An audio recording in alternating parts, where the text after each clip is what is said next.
everybody. It's John Sports House of Collectibles coming at you with a brand new video. How's everyone doing out there today in the YouTube universe? Got some more Silver Age and some Bronze Age books to show off today. Books that I picked up at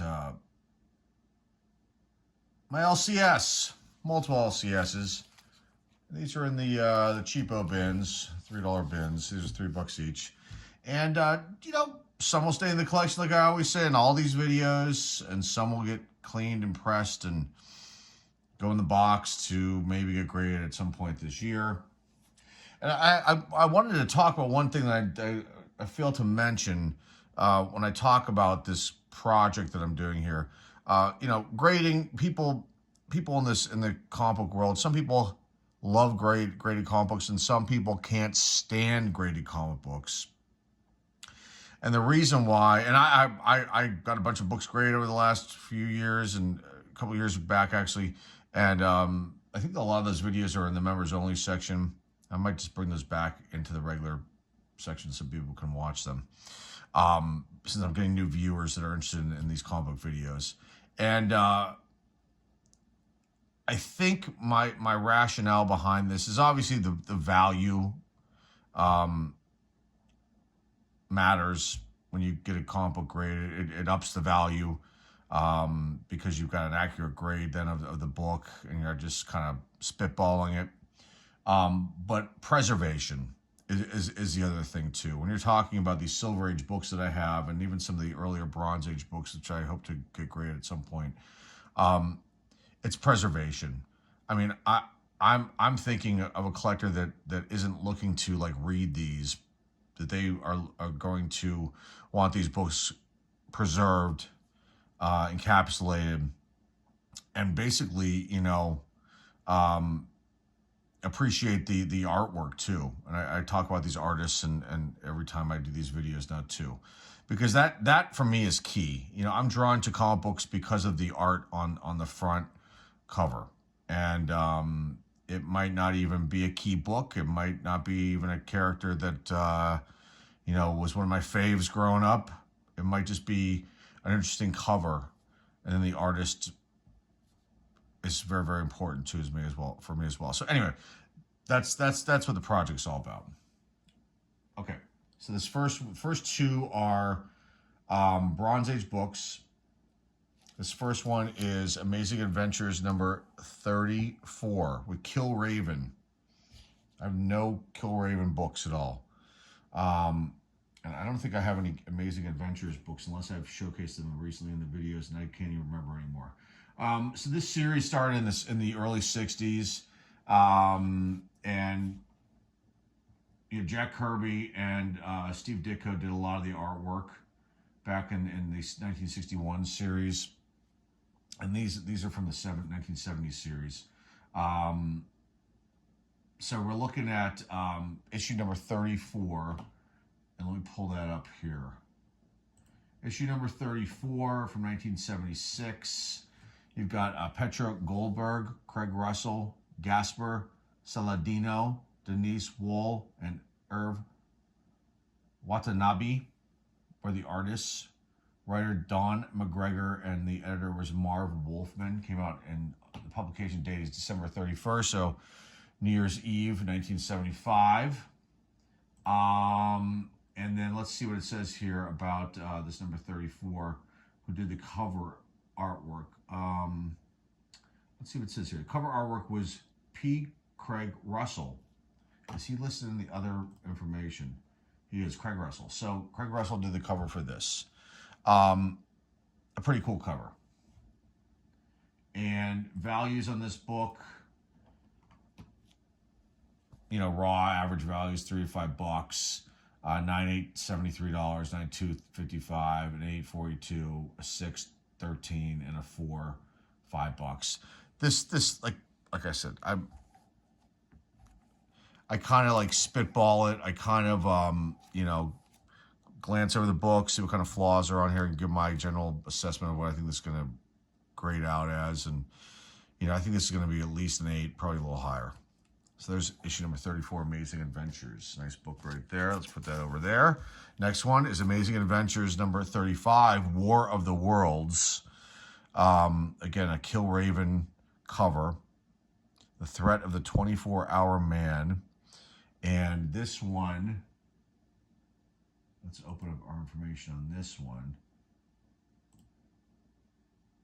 Okay. This one came out in 1976, March 10th, 1976. Artist Janice Cohen, Craig Russell again with the cover. And you've got Dan Crespi and Irving Watanabe. And then Marv Wolfman was the editor on this one as well. And the writer is Don McGregor. So you've got issue number 35. And the values of this one, about $5 on average. 9.876 and 9.244 and 8.40, a 6.23 and a 4, $6. So not like super valuable, but cool books in pretty damn good shape. And like I said before in the previous videos, a lot of the comic books, and I stopped filming in these particular locations because I've already done videos on them, on these stores. A lot of the books, they're incredible when I see the titles, but then when I look at the condition, they look like they've been run over by a train. I mean, I even made that comment to an employee when I was picking these up over the last few weeks, and he agreed 100%. And they hear me groaning in the back in this room while they're at the counter, and I come up with my few that I find, after digging through boxes upon boxes. And I could go through the Silver Age, Bronze Age books that are more expensive, but this is more fun for me. I'm having a blast doing this.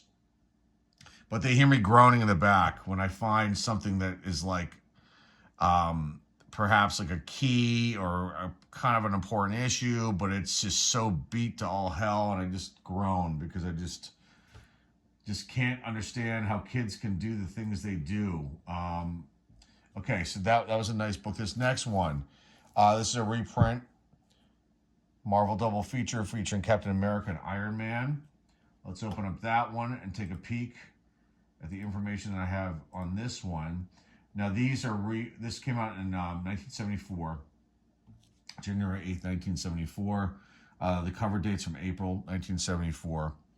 And Jack Kirby and Frank, let me open up my information here. It doesn't have his name here, but Jack Kirby did the cover. Gene Colan, Sam Rosen, Artie Simak, writer Stan Lee. And this release are reprinted stories. The first one is from Tales of Suspense number 86. And then the second story, and that one is called Death Duel for the Life of Happy Hogan. Okay. You gotta love these titles. And the second one is Red Skull Lives. Loved Red Skull. That's from Tales of Suspense number 79.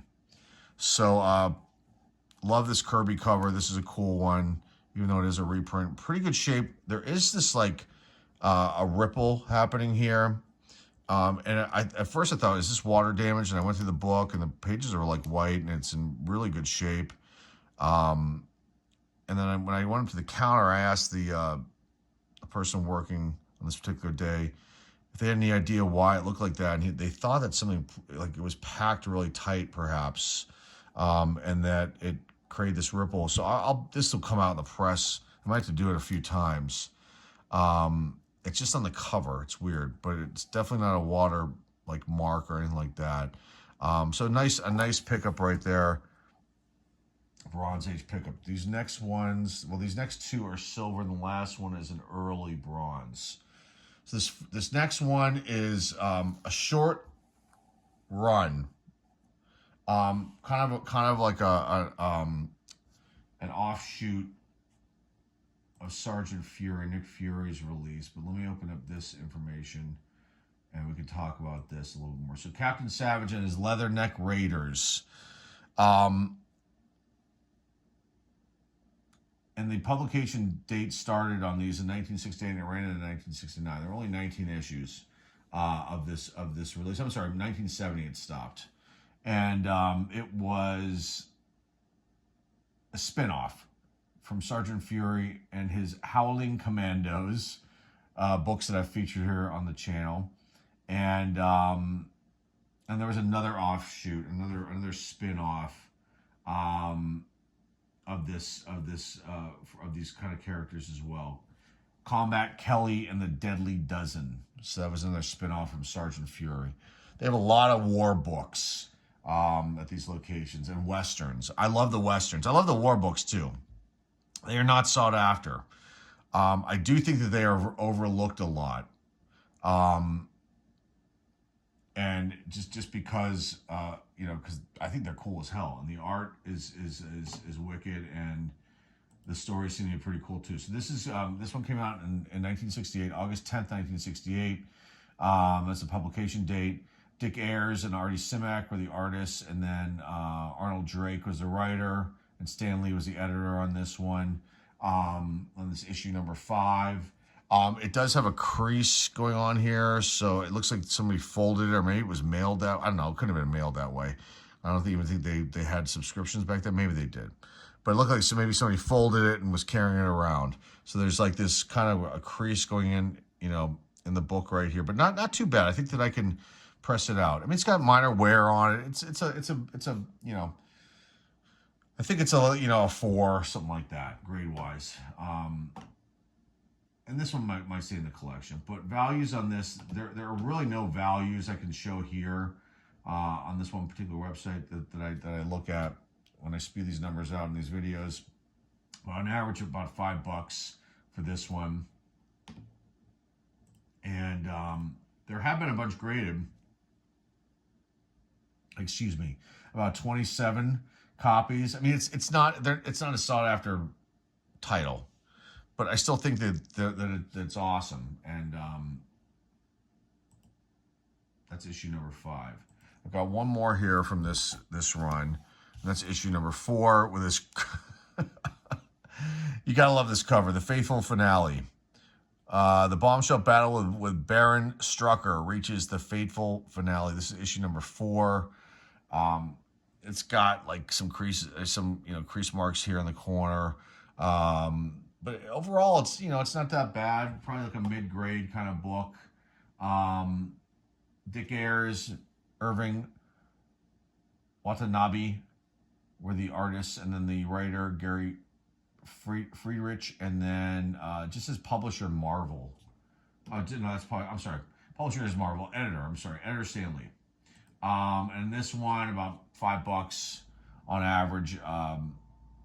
Value-wise, a 9.8 in this book, though, $239, $240, a 9.2, $51, an 8, $30, 6, $15, 4, $5. Who sells a graded comic book for $5? That makes no sense to me. Anyway, that's this one. And this last one is an early Bronze Age. It's a Western. Not a sought-after issue. But I picked this up for one reason and one reason only. It's Ringo Kid, the Ringo Kid from 1971. And before I get into this, let's just talk about this. Herb Trimpe did the cover art, and also John Severin was an artist on this, and Bob Forgiani, probably saying that wrong, editor Stan Lee. Publication date January 10, 1971. So I saw this book and my brain just kicked in because I had the reprint of the same issue, and I got it here when I was a kid. And let me just pull that information up here because I want to just get all my information right on years and everything else. 30. Okay, let's see. So this is volume 2, and I'll give you a little bit of information on the old Ringo Kid. Let's see, here it is. Okay, so the one, and here's the original. This is the one that I originally had. This came in a Marvel multi-mag when I was a kid. I was 7 years old. And I have so many memories of this comic book, and that's one of the reasons why I picked this one up. Because if I didn't have this connection, I probably wouldn't even have picked this one up. And this one's in pretty good shape. I mean, I think it's gonna, be like it's probably looks like it's probably about a 6. And there's a few issues with this book, but I mean, overall, it's pretty good. I figured it was good to pick up because of the tie-in with this one here. Let's just put these over here. So this one I had gotten when I was 7. This one came out in November of 1976, and I remember this comic book being in a Marvel multi-mag. So this was probably 1977 when I got this book, because it was a while. It was a while later on, not 1976. Anyway, I just have memories of this book and reading it, and I believe my parents had gone on a vacation, and I stayed with my grandparents, and it was for like a week, and it was like, it was kind of like, being a kid that young by yourself with grandparents, no other kids around, they bought me these comic books, and I just read them, to keep my mind off of being alone, kind of thing. And so this was so cool to see this for me, because it brought back a lot of memories, some good, some bad. But I'm like, oh my God, that is like that cover. And this is what's wild about this is they changed the colors on all of these if you look really close. So like his vest is like blue in the reprint, but it's like kind of like a yellow, like a brownish orange here. The colors of this cowboy dude like falling off this ladder here. I mean, he's orange in this, but in this he's got the blue jeans on, the blue shirt. The hat's even a different color. They changed it all up, everything. They even changed Ringo Kid up too. They made his holster lighter here. They changed it, the villain shooting him too. I mean, they even changed the I guess the text type, sort of. They changed the colors in here, yellow to white, green to yellow. This is kind of wild to see this. And so, I picked this up for $3, and it has, this other one had some sentimental value for me, and then this is a nice tie-in with that. Now that I have the original copy of this Ringo Kid number 7. So Ringo Kid, started out in the 50s, and then they had Volume 2, which was in the 70s, from 1970 to 76. And so they they reprinted this 5 years later. This book came out in January 10, 1971. Herb Trimpe did the cover, and then John Severine, and then Bob Forgiano. I don't even know how to say his name. And then Edgar Stanley. I think I already gave that information. It's the same information on the reprint. And then values of this, I mean, $5 on average, and no one's gotten this graded. It's only been graded a total of 4 times. There's 2 9.4s and 2 7.5s, and if I decide to get this graded, which I won't. If I was, it would probably be the first 6, something like that. Because there's like pen mark up here, and then there's a tiny little itty bitty tear up here on the cover. You can't see it, and some minimal wear, but it's actually in really good shape. The back just needs to be cleaned a little bit. And the staples are really good on this one, and it just was a nice thing to see. And let's just put that. Well, we'll just leave this one over here, and I'll throw up these others. These Silver Age books here. We'll put him over on the side so we can't get away from that cover. Anyway, that's it, guys. That's the video today, and I hope you like this one. And like I said, I'm having a really good time searching for just various bronze and silver and bronze age books to add to my project and to add to the collection. And it's just a nice change of pace instead of dealing with cards. Doing this kind of thing, and it's a lot more cost effective for me as well too, because I'm getting something that I feel like I'm not just opening up some cards and they end up in some box, and I never even pay attention to them ever again, and I can't get rid of them, and there's more substance to this for me, and there's backstories on some of these things, like with this one, for example. So It's definitely cool for me, and I hope you enjoy this ride that I'm taking the channel on with these kind of videos. Because again, it can't all be me sitting here opening up cards and you just seeing my hands and then it's done, and the products usually suck, and the hobby is in the crapper, and it's just like a waste of money. At least this to me is makes more sense on the financial side. Anyway, that's all I've got for you guys. Remember to like, subscribe, comment down below, share this video with your friends, family, loved ones. Like I say, go check out the eBay store. The link's down below in the description. And that's all I've got for you guys today. Thanks again for stopping by, everybody. Until next time, this is John with John Sports Cards and Collectibles signing off, and I'll see everybody very, very soon.